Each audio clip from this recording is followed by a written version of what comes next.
Good afternoon, and welcome to the Wednesday afternoon conference call with Trusts Unlimited. This is Jim George speaking. I'm the non-attorney spokesman and facilitator for Trusts Unlimited, and I'd like to thank all of you taking the time to listen to this call, particularly those of you calling in for the first time, and those that will be listening to the replay over the next 24 to 48 hours. We like to move quickly through these calls, bottom line the information for you. We know you're busy people, you have other things to do. We have a standard format. We spend a few minutes talking about the reinstitution and revaluation of the Iraqi dinar, which we continue to believe is the base currency for the potential reset of some of these other currencies. A few minutes talking about the program we've put in place to assist you, and then we go to a brief Q&A. So let's go ahead and get started and talk a little bit about the situation in Iraq. First, by way of disclaimer, Trusts Unlimited is not the purveyor of the dinar and these other currencies. We're not advocating either the sale or purchase of these currencies, but as rather substantial currency holders ourselves, we're sharing with you the information that we believe to be relevant. And, of course, the most relevant piece of information would be the potential window for the reinstitution of the Iraqi dinar. For some months now, we've been looking to January of 2021 as the most plausible date for the reinstitution of the dinar. We continue to believe that January is the most plausible date. However, there is a possible scenario, in our opinion, for the reinstitution of the dinar in October, and we'll get into that in just a few moments. But let's talk a little bit about the situation in Iraq. It's somewhat critical right now. As a matter of fact, the Council of Ministers is meeting right now, and they're having some very critical decisions to make about the 2020 budget. The primary issue, as usual, of course, is the payment of salaries. They do not have the funds to pay the salaries for September through December. So they're considering some various options. Option number one, additional loans. Option number two, substantial reductions in governmental expenditures. And option three, to float the currency, the new dinar. With regard to the loans, it's unlikely that they'll be able to secure loans, primarily because of the continued corruption that has not yet been completely addressed. This is what the World Trade Organization and the UN have both stated recently. Second, the substantial reductions in expenditures is impractical because, once again, the majority of the funds are needed for the payment of salaries. So even if they were to trim everything else away, they still have that problem. They have to come up with the funds to pay the salaries, and they cannot use what little U.S. dollar reserves they have left. So, in our opinion, the only plausible method to proceed would be either to just postpone the payments of salaries, which they could do, but which could create some problems, or simply float their currency. By floating their currency, they will have dollars not only to pay salaries, but with a viable currency, Iraqi currency, they're going to be able to negotiate trade deals which can generate the additional revenue that they will need to at least cover salaries. Now, with regard to the corruption, the Al-Kazemi government is addressing the corruption. They have already replaced a number of high-ranking officials within the government. There have also been some arrests made. The most important replacement is the governor of the CBI. Al-Alaq has just been replaced by Mustafa Kitab. Now, Alaq's rather dubious management of the CBI was the reason that the Parliament established the Finance Committee to oversee the transactions of the CBI. But Al-Kazemi has just gone ahead and replaced Al-Alaq. Now, Al-Kazemi, as I mentioned a few weeks ago, has publicly stated that he has no intention of running for the office He's prime minister designate, but he does not run for the office when they have elections next June. Now, he is a good man, but on the short term, it's good that he made this announcement, because what this does, it allows him to be freed up to do the things and make the reforms that need to be made. He does not have to worry about pushback from his political adversaries because he's not going to be running for the office. Now, let me touch briefly on the scenario I mentioned about the potential reinstitution of the dinar in October. It's not only because floating the currency seems to be the most logical solution to deal with the budgetary deficiencies of the 2020 budget, but it's also the Trump administration's Iraqi initiative that's pushing the envelope as well. This initiative includes assisting the Iraqi government with military forces, assisting the Iraqi government with the expulsion of the Iranian militia and some of the corrupt pro-Iranian officials. Recently, Donald Trump made a statement that there was some back-channel talk about potential assassinations of American officials and contractors instigated by Iran. And, of course, Donald Trump quickly tweeted out that our response, should Iran involve themselves in those activities, would be 1,000-fold.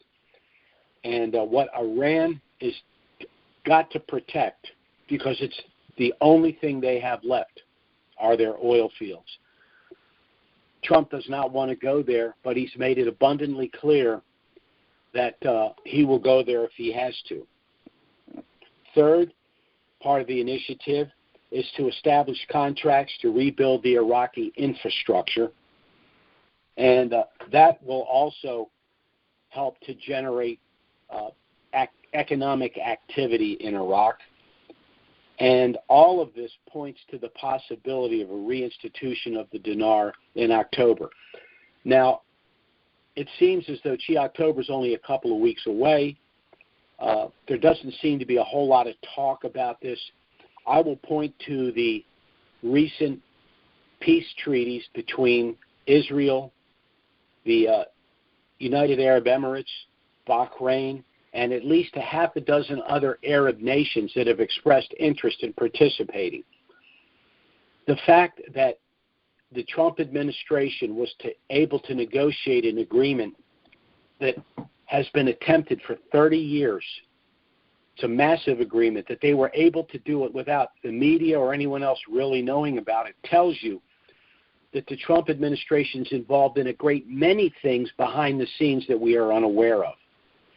There are a lot of reasons, as far as we are concerned, to have a revaluation or reinstitution of the dinar in October. It means that we'd be able to do our exchange now.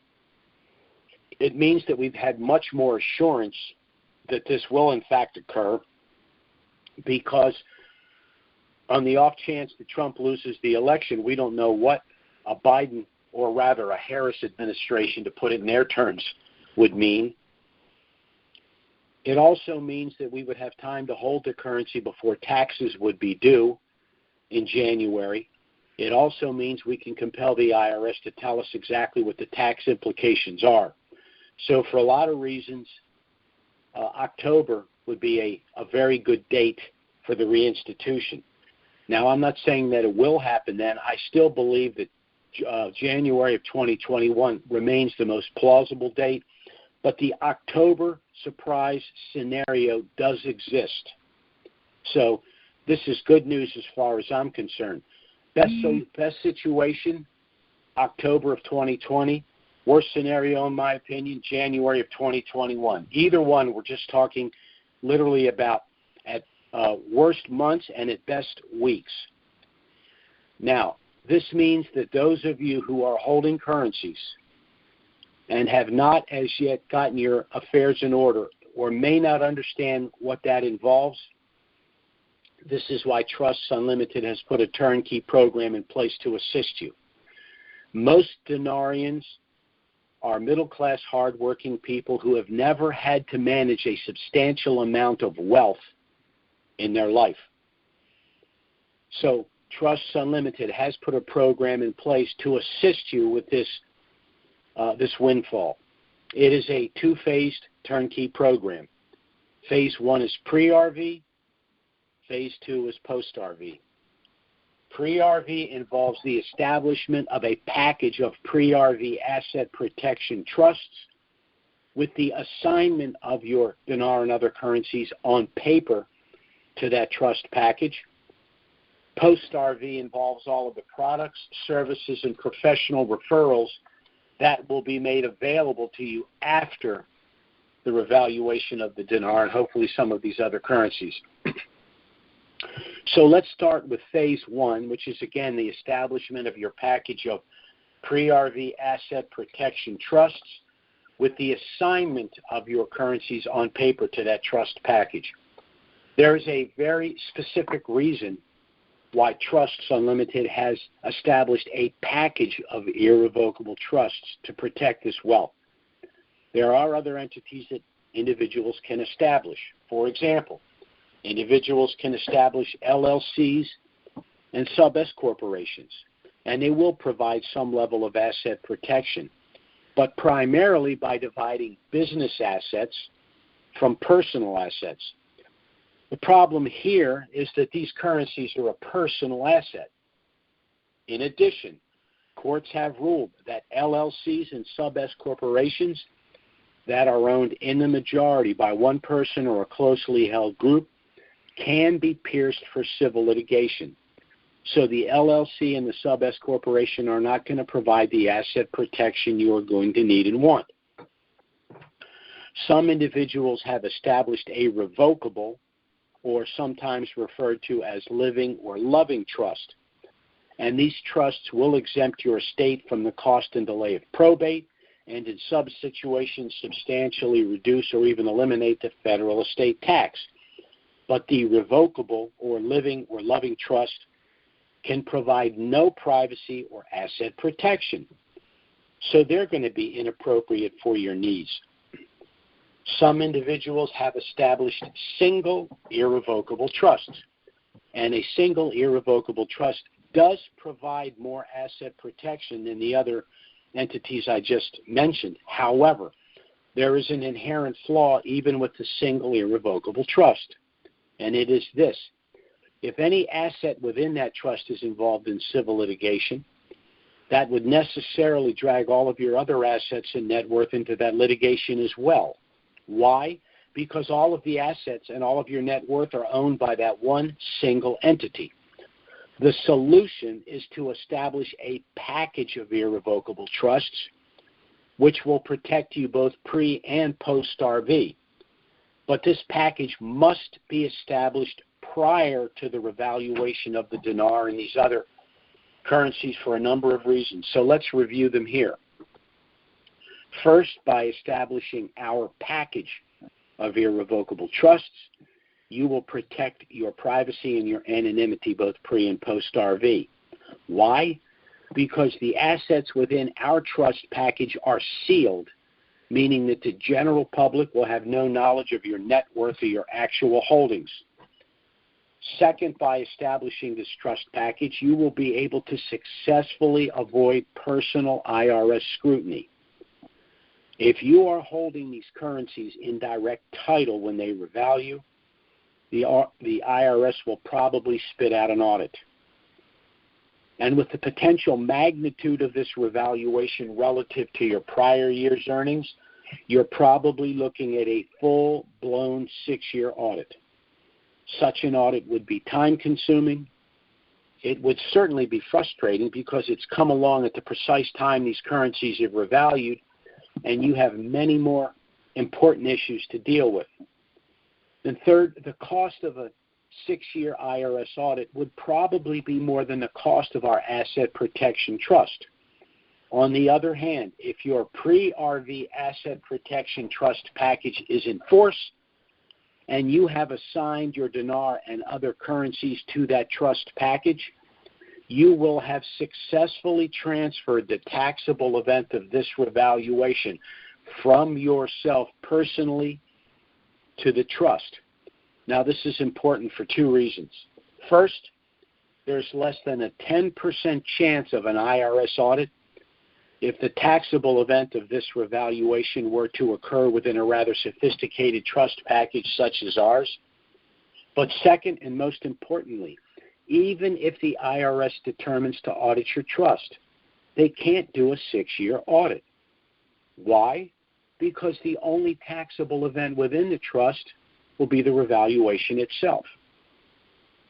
The third reason you'd want to establish this trust package is if you plan on gifting currencies to family and friends.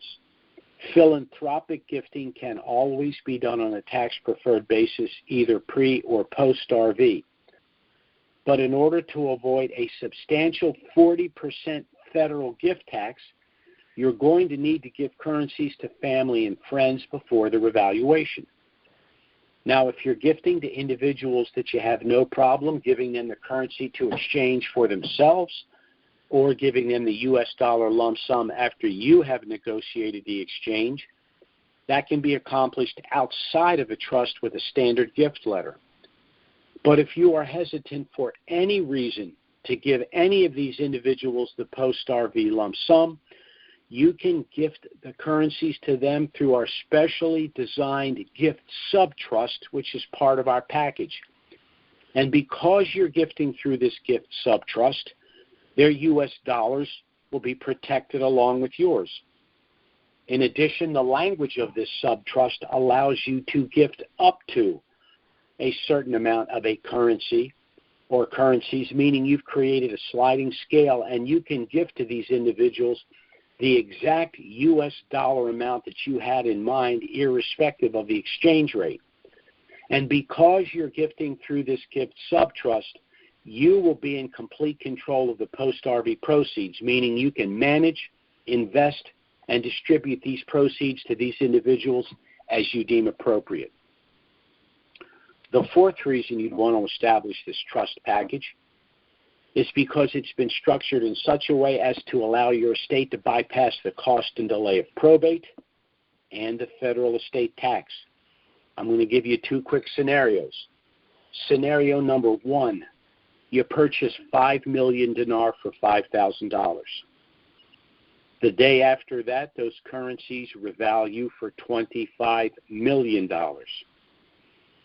The day after that, you pass away, leaving your heirs an estate of $25 million. Now that estate must go through probate, a process that ordinarily can take anywhere from 6 to 18 months. But probate is a public disclosure process, meaning that the general public will be aware of the size of your estate, who your heirs are, and how much they each stand to inherit. So if anyone feels they have a legitimate claim against you, your estate, or your heirs, they can simply file that claim with a probate court.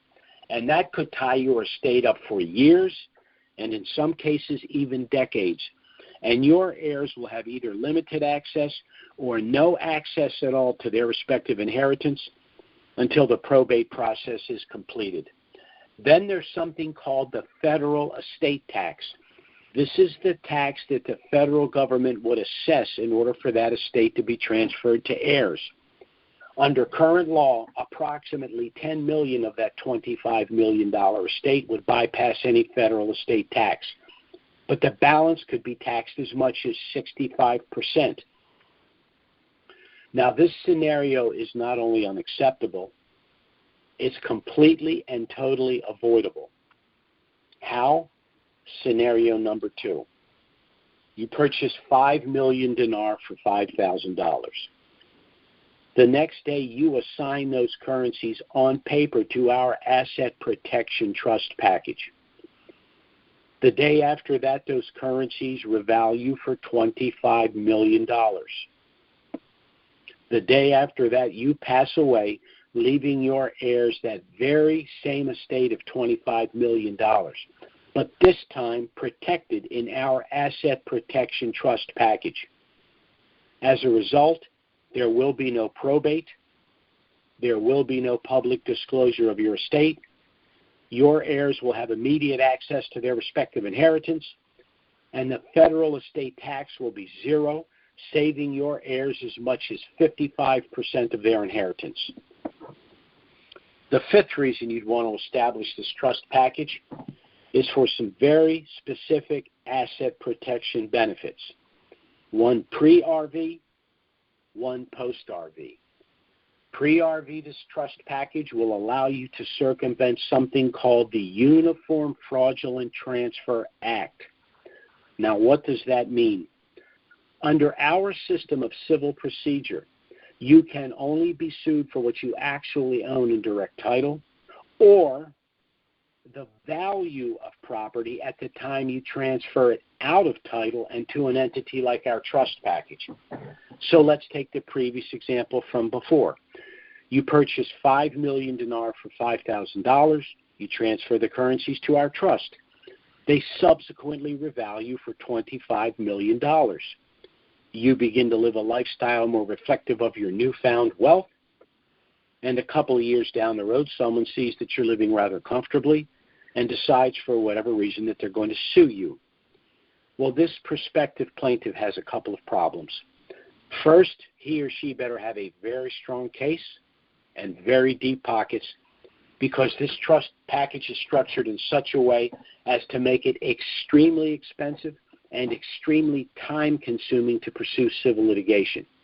But second, and most importantly, once any prospective plaintiff learns that pursuant to the Uniform Fraudulent Transfer Act, the only thing they could ever win by way of a civil award would be $5,000, the value of the currency at the time you transferred it out of title into our trust package, and none of the post-RV value of $25 million, there will be no lawsuit. Post-RV, there's an asset protection benefit I like to refer to as limited liability stop-loss. This protects you from future bad acts after you have acquired this wealth. This protection is accomplished through a legal strategy called segregation of assets. This is why we have established a package of trusts, and this is how it would work. Again, I'll use the same example. You purchase 5 million dinar for $5,000, transfer the currencies to our trust. They subsequently revalue for $25 million. Now that you have $25 million in trust, you decide to make some purchases. So you purchase a larger primary residence, a vacation home, perhaps a half a dozen rental properties for tax write-off and additional cash flow, a couple of cars, a boat, and let's say an RV. But as you purchase these items, you place each of them in their own separate sub-trust to be managed by your master trust, the initial trust that you established pre-RV. Now, how does this protect you? Well, let's say one day you're driving one of your new cars. You have an accident. The accident is clearly your fault, and tragically someone is seriously injured or even killed. Well, the family of the victim is going to want to sue you. But remember, civil suits are about monetary awards, and you don't legally own anything. So the plaintiffs are left to sue the owner of the car that you were driving. Well, who owns that car? One of your sub-trusts, of which you are merely the beneficiary. And what's in that sub-trust? Merely that one car and the car insurance policy. In that scenario, the car insurance carrier will negotiate an out-of-court settlement with the victim's family. You will not be involved in those rather unpleasant negotiations. The car insurance carrier will repair or replace your car, making you whole. And this is important. All of your other assets and net worth are safely protected in the other sub-trusts. Why? Because under the law, those separate sub-trusts are separate legal entities or persons having nothing whatsoever to do with the accident, and the plaintiff would have no standing to pursue those separate legal entities, thereby protecting your wealth. So your package of trusts work very much the way a commercial barge would work. where all of the valuable cargo is stored in a series of small compartments. Why? In the event that any compartment is ever breached, the only potential loss will be the cargo in that one compartment. The cargo in the other compartments is safe and secure due to the firewalls, and the barge will never sink. Now, these benefits are lost to you if you do not establish your package of trust prior to the revaluation of the dinar and hopefully some of these other currencies. Now, there is one other benefit, and it's this. If you are, in fact, the holder of one of our pre-RV asset protection trust packages, then you will be eligible to participate in Phase 2, reserved specifically for our clients, all of the products, services, and professional referrals that you will need and want. Now, I'll just make mention of one here today. Trusts Unlimited will be sponsoring a post-RV seminar to be held in Disney World, Florida, approximately 30 days after the revaluation of the Iraqi dinar. Present at that seminar will, of course, be the staff of Trusts Unlimited to assist you with the management and funding of your trust packages post-RV. Many of our clients have expressed a desire to establish scholarship funds, foundational trusts, special needs trusts, charitable remainder trusts, and even the more complicated 501c3, nonprofit, and offshore trusts. And the proper way to fund those entities is with a direct transfer of funds from your asset protection trust to those newly formed entities. We'll also have our tax specialist at the seminar as well. Now that you've acquired this wealth, you're going to need to understand, perhaps for the first time in your life, some of the more sophisticated tax strategies to legally reduce your tax liability. We'll also have our independent fee-based wealth managers there as well. You're going to want to reposition assets in order to protect this wealth after you have finally acquired it. There are a number of reasons why you're going to need to reposition assets. First, we know statistically that 95% of all windfalls, however large and from whatever source, are lost within 3 to 5 years due to inexperience, mismanagement, and fraud. We also know that under the new G20 bank bail-in provisions, the failure of banks in the future will no longer be made whole through the general taxing authority of the respective governments, but first and foremost by the confiscation of funds at the accounts at those banks. So you're going to want to get money out of the banks and it work in other markets as quickly as possible. And lastly, the general global shift from fiat-based to Basel III compliant commodity-backed currencies in and of itself is going to create extremely volatile financial markets, and you're going to want a substantial amount of your net worth in tangible assets in order to avoid that volatility. Now, our trust package is initially a package of 10 trusts, which consists of one master trust that will hold your assigned currencies pre-RV, financial assets like bank accounts and investment accounts post-RV, and is empowered to manage the other sub-trusts. One optional gift sub-trust, which can be converted to a standard sub-trust at any time, and 8 additional standard sub-trusts to hold physical assets like homes, cars, boats, etc. Now, this was the simplification of a rather sophisticated trust package that we've utilized in the past for our more affluent clients, a package that had an initial cost of anywhere from $6,000 to $10,000. But nearly a decade ago, when we decided to work with Dinarians, we knew that that price tag was going to be unaffordable for too many. So by basically simplifying that trust package and deferring any funding till post-RV, we've reduced the cost to $3,000. Now, there are several ways you can pay for that. If you pay us up front, we'll discount the price further to $2,500, saving you an additional $500. If that's not possible, we do have a deferred payment arrangement. You'd make an initial payment of $525, which sum would basically offset our out-of-pocket costs just to produce and deliver your trust. The balance of the $3,000 would then be paid in $100 monthly installments. We will charge no interest The only proviso is once the revaluation of the Iraqi dinar happens, any unpaid balance would need to be paid within 30 days. Now, with this approach, anyone that has currencies and understands the need for getting their trust in place and their affairs in order prior to the revaluation of these currencies should be in a position to afford to do so. One other suggestion, we do accept credit cards. Pay us up front with a credit card. Not only will you get the $500 discount, but the minimum payment on your card would be less than the $100 a month you pay to us under our deferred payment arrangement. But we will work with you in whatever method works best for you. Our objective is to help you get your affairs in order and your trust in place prior to the revaluation of the dinar and these other currencies for all of the reasons that we've stated here. Now, we will be going to the Q&A in a minute, but before I do, and again for the benefit of our newer callers, I'd like to tell you a little bit about Trusts Unlimited and why you should seriously consider contacting us to get our initial, no-obligation, informative package. Our trust package was authored by our attorney, Robert Bly. He's been a practicing attorney for over 40 years, specializing in the areas of estate planning, asset protection, and offshore planning. I myself hold degrees in political science, macroeconomics, and finance.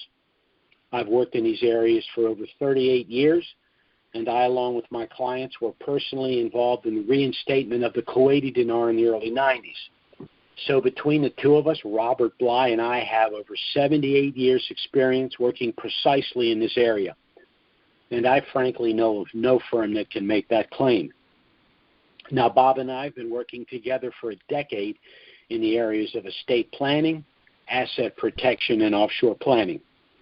And it has been disheartening from time to time to see people walk away from sound estate planning and trust creation because of the mistaken belief that by doing so, they have somehow lost control of their assets and their affairs. When in fact, under our system of civil litigation, it's when you hold assets in direct title that you can lose control of them or lose them outright. If you've lived for any length of time, you've either experienced in your own life or through friends and family things like unexpected divorce, permanent incapacitation, the onset of dementia, premature death and prolonged and complicated probate processes, then there are investment losses, business losses, and even bankruptcies. The number 2 loss of wealth in the aggregate, courtesy of the information age, is identity theft. But the number 1 loss of personal wealth remains confiscation through civil litigation. Under our system of civil litigation, anything you own in direct title can be taken from you. So the only way that you can manage, protect, and control everything at all times and in all circumstances is through the establishment of a package of irrevocable trusts, and particularly if you have an asset like these currencies that you're anticipating a substantial increase in value. And we at Trusts Unlimited will do everything we can to help you accomplish your personal and financial objectives both pre- and post-RV as we understand them. Again, thanks for listening to the call. I'm going to the Q&A here. Again, if you're interested in getting our initial package, I suggest you have a pen and paper handy because I'm going to give you our contact information. 2 quick rules on the Q&A. We take no service calls on our Q&A. This time is designed for individuals that are interested in our service and may want us to send one of our packages. And second, for obvious reasons, your name and number must be on the screen in order to participate in the Q&A. So I'm going to go ahead and open the Q&A now. And while I'm waiting for any potential questions, I want to give you our contact information. You can go to our website, which is trusts with an S, unlimitedllc.com. Our email address is trusts with an S, unlimitedllc@gmail.com. Our phone service is 307-260-8255. 274-4122. If you'd like to listen to a recent conference call playback, or if you'd be kind enough to refer us to someone that might be interested in our services, you can either go to YouTube and then go to Trusts Unlimited, or you can go to IQD Calls and go to Trusts Unlimited, or you can simply dial the same number that you dialed for this live call this afternoon with the exception of the last number. Rather than dialing a 4, you'll dial a 3 and then use the same access code, which is 739-394-POUND. If you'd like to be included on our email list, you can go to our website, go to the bottom, enter your name and email address where indicated. You should be on our email list within 24 hours. Bear in mind that we only send emails out very periodically pre-RV, but after the reinstitution of the Dinar, emails may go out as often as weekly. So let's check out our calls here. Our first caller is area code 205. That's 205. Go ahead. Good afternoon, Mr. Jim. How you doing today, sir? Yes, sir. Who am I talking to? Oh, you're speaking with Wallace Ward. Okay, yes, Wallace. Sir. I've contacted you guys. Hey, how you doing? All right. What can I do for you? All right. Yes, sir. I've been listening to your calls on YouTube actually about a month now, and I see the significance of getting these affairs in order. To protect myself and protect ourselves. I've called the numbers and I've gotten an email as it pertains to making a payment to go ahead and get everything started, the trust started. I haven't gotten a call back, though. Okay, I'm glad you mentioned it. First of all, I will be getting back in touch with you right after this call. I've written your number down, but that reminds me, something I meant to say earlier. We've been literally inundated with calls the last 7 to 10 days. Without exaggeration, I've probably returned somewhere between 40 and 50 calls a day. I still have a list of about 12 to 15 people that I have not gotten back to. I apologize for that, but after we get off of this call, I will be spending literally the rest of today and all day tomorrow returning all of those calls. But, Wallace, I'll get back with you right after this call, and we'll discuss whatever we need to get you to move forward. Yes, sir. Thank you. Yes, sir. All right. Our next caller is area code 801. That's 801. Go ahead. Good morning, Jim. It's Clay Blackwell. How are you? Hey, Clay. How you doing, my friend? I'm doing just fine, my friend. I've been hearing inklings about this new CBI governor. I thought it was interesting how Kadimi slid him in there under the radar. Nobody seems to know anything about him. Do you have any info on this guy, any intel? Well, the only thing I heard about him, I've made a few phone calls. Not a lot is known about him, but if you look at his background, it's a blank sheet of paper. He's squeaky clean. There's sort of tried to allude to it. Trump is doing a whole lot of things behind the scenes. No one knows what's going on. He's got 10 balls in the air at the same time. I really think that after the meeting that he had with Al-Kazemi, look what happened. Al-Kazemi comes out and says, I'm not going to run for re-election in June. He can always change his mind about that. He's arrested some people. He's replaced some people. I mean, replacing the governor of the CBI is a big deal, and it just happened, almost overnight. So I'm hoping that all this signals to getting this done sooner rather than later. What I think is interesting is I've been watching Trump's body language. Not long after he came out of that meeting with Kadimi, he had two thumbs in the air like, yeah, that was exactly what I wanted to happen. And he made the statement, yes, they're using the American dollar, which means that, to me, Kadimi is in Trump's camp. And I think him and Kadimi talked about revaluation of the dinar prior to the election. And that's another thing. It sounds to me like you changed your position regarding when this thing could revalue. You're indicating now October. Is there a reason? Well, I'm saying that's a possible scenario. January makes the most sense if you completely eliminate the political component. If you throw the political component in, it's advantageous for Iraq because it looks like floating their currency is the best way to get out of the problems they're having with their budget and the payment of salaries. But for Trump, if you're looking at it from a strictly partisan or political viewpoint, the reevaluation in October works beautifully for the election, because now we got 6 to 8 million new millionaires. They're not going to vote for a new Green Deal and $4 trillion in new taxes and government regulation. They're going to run as fast as they can the other way. That makes sense to me. But this is the other question, real quick. If they do revalue, is that in country? I mean, they still got to get through the IMF. They still got to get on the national stage, and they also have to be Article 8, of none of which they are. And all that can happen once if the currency reinstitutes. It's because the U.S. Treasury, the IMF, with a wink and a nod, said go ahead. They're not going to say that if they're not prepared to move them in the right direction quickly. Okay. All right. So, last question. So, yeah, in other words, none of this is being done independently. If there's 3 steps, they're not going to do step 1 unless they've all agreed step 2 and step 3 are going to happen.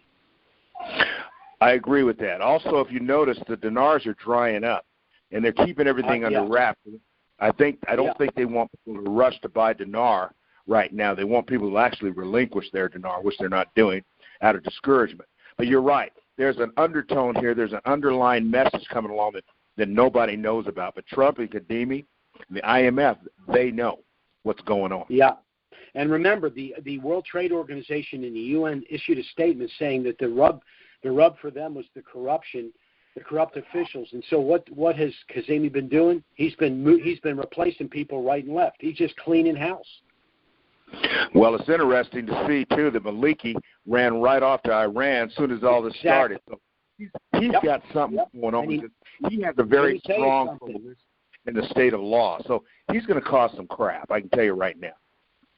It's not going to happen. I mean, Iran is defanged. There's nothing that, in other words, whatever they still can do, they know that the response is going to be devastating for them.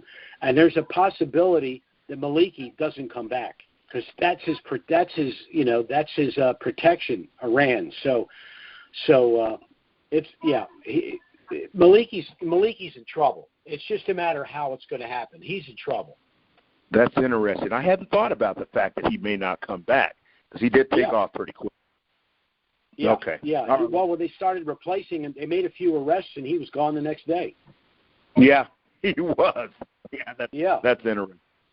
Okay, well, that's funny. We're gonna see some of our own officials do the same thing in the next couple of weeks, I predict. That's interesting to hear you say. You mean on the Democratic side? I'm saying that the Durham investigation is concluded.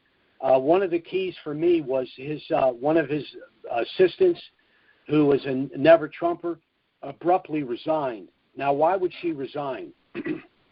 Because she knows what's coming. She knows what's coming. She just resigned.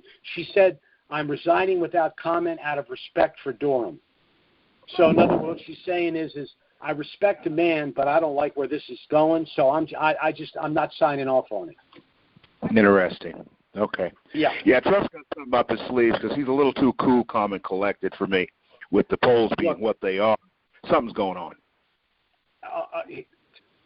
Trump is a 3D chess player, so he's got a strategy. I'm not saying that everything he does works. I'm just saying he may look like he's bumbling and stumbling. That's what the media wants to portray, but it's just the reverse. It's the media that are on their heels. Right. Okay. All right. Well, I appreciate your comments. Sure, Clay. Take care. All right. Our next caller is area code 805. That's 805. Go ahead. Good morning. Good morning. Thank you for taking my call. Just a quick question. Do transfers of currency into the trust and gifting statements need to be notarized? They should be notarized, only because if you are ever audited, then you have established legally that these transactions and your intention were done prior to the revaluation. If you have a gift letter, it's not notarized, the IRS can disallow it and say, well, you did it after the reval. So that's why you notarize the document, just to establish the date. Okay, great. That's all I had. Thank you very much. Appreciate it. Great call. Certainly. Okay, bye-bye. Next caller is area code 312. That's Les. What's up, my friend? Hey, Jim. How are you doing, buddy? Okay. Great. What can I do for you today? Well, I'm hoping you can tell me that no one's going to give Iraq any more loans, because they've gotten loans at least 3 times that I can remember and still produced nothing. So is that a possibility, likelihood of happening? I think what will happen is they may offer loans, but the terms will be so draconian that they just won't be able to accept them. What they're doing is... Meaning? It's like they're herding sheep. They're just... Huh? Yeah. No, go ahead. I'm sorry. No, it's like they're herding sheep. They're just pushing them toward the reval. Now, in other words, the only thing the IMF, not the IMF, the World Trade Organization, the UN they said the stumbling block is the corrupt officials. So what is Kazemi doing? He's replacing people right and left. That tells me that's the last box that needed to get checked. Okay. All right. So that's why I said October's a possibility. It's not likely, but it's possible. And I think it would be certainly be advantageous for us. It would be advantageous for Iraq if they could get their act together and sufficiently for that to happen. It would certainly be a political feather in Trump's cap prior to the election. So there's no downside to doing it in October, and there's lots of upside for just about everyone involved. That is correct. That's all I got, Jim. Thanks. Yes, sir. Take it easy. Have a great day. Say hi to the professor. Will do. Take care, my friend. Bye-bye. All right, buddy. Next caller is area code 405. That's 405. Go ahead. Jim, Tom, Oklahoma. Yes, sir. A question for clarification only. I'd noticed you'd mentioned that each of the currency should be added to the trust on paper. And beforehand, I'd already received everything. It's been a while. And I was told at the time, or thought I was anyway, that it should be added to the trust, but I'm a little confused as to whether or not each batch I received should individually be added, since I already had everything. Take a look at the language on the assignment form. The assignment form should say, any and all pre-valued currencies in my possession or that I should subsequently acquire is hereby assigned to the trust. If that language is in our assignment form, but there was an earlier form that had that language but did not have a space to actually list the different currencies you had. If you wouldn't mind, if you could email me a copy of your assignment form. If I think it's deficient in any way, I will send you the new form. Okay, I'll dig around, see if I can find the rascal the way things are. Well, you need to know where that form is. That's a critical form. So track it down, send me a copy of it. If I've got any issue with it, I'll either tell you how to amend it or I'll send you a new form. Okay. All right. So there were it had the different listings of the currencies on it. There's one line that just says not the amounts, but just the different currencies you hold. So again, just send me a copy of that form. I'll look it over. If I don't think it's up to snuff, I will send you a more detailed form. Okay. Now that's just the Trust Unlimited. Yes, correct. Okay. It's Trust Unlimited LLC at Gmail. Okay? Right. I'll see what I can come up with here. Yes, sir. I'll be waiting to hear from you. Bye-bye. Good luck, sir. Thank you. All right. Bye-bye. All right. that was our last caller for this afternoon. Again, I'd like to thank all of you for taking the time to listen to the call. I think this is pretty good news for all of us. We're looking at a window as early as October. Not likely, but possible. And again, the most plausible window, January 2021. If the things we've discussed here are of interest, I strongly suggest you newer callers contact us for our initial package. It has a lot of information about us, about the revaluation, about trusts. It includes everything you need should you decide to proceed with the establishment of a trust package. But again, that's entirely your decision. You can call us or email us if you have any questions. We'll be happy to assist you, and there will be no consultation fee. Of course, we'll have our next call next Wednesday. Certainly, if something of a dramatic nature were to happen between now and then, we'll try to get out an emergency email and schedule an emergency conference call. But failing that, we'll be back next Wednesday, noon Eastern, 9 a.m. Pacific. Thanks for listening, everyone, and have a great week. Bye-bye.